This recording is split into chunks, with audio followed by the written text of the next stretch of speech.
lot of people have been asking me about the lift that I chose and why I'm doing a two-post lift as opposed to, say, just doing an engine hoist and pulling the engine out the top. With the Aston Martin, the engine comes out the bottom. It comes out with the engine, the driveline, or they call it torque tube in this car, and then the transmission and the differential, the rear diff. So it all comes out the bottom all together.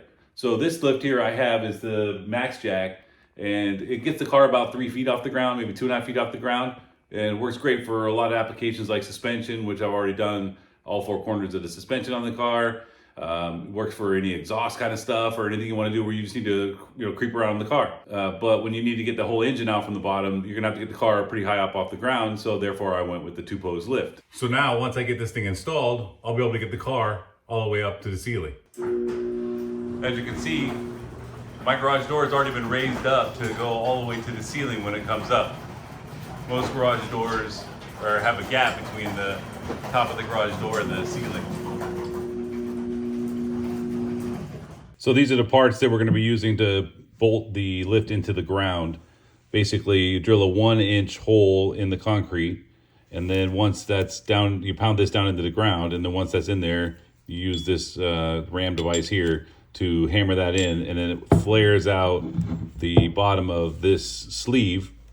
And so then once that's flared out, it pretty much sticks into the concrete, and then you're able to thread these bolts down in there with the lift, bolting the lift down. And there's 6 of them per lift. Torque those down to 110 pounds per bolt, and that's supposed to be able to hold up to 7,000 pounds. This is the hydraulic pump that runs the lift. So it's pretty portable actually. So once you bolt it into the ground and you want to remove it, this just moves around with wherever you put the lift. So it's a pretty ingenious product, and I'm looking forward to using it. All right, so this is the passenger side of the car. This was actually okay. The concrete was almost 4 inches, about 4 inches thick here, but the other side was only about 3.5 inches thick. So instead of just doing one side, I decided to do both. So I cut this rectangle out about 26 by 32 inches, and then dug it out 18 inches deep, and then filled it back up with concrete and rebar, and then put in some rebar to the existing concrete to try to get it all to mend together. And it looks like it's curing pretty well. Takes about 3 to 4 weeks to cure to 100%, so I'm gonna wait to drill the holes until then.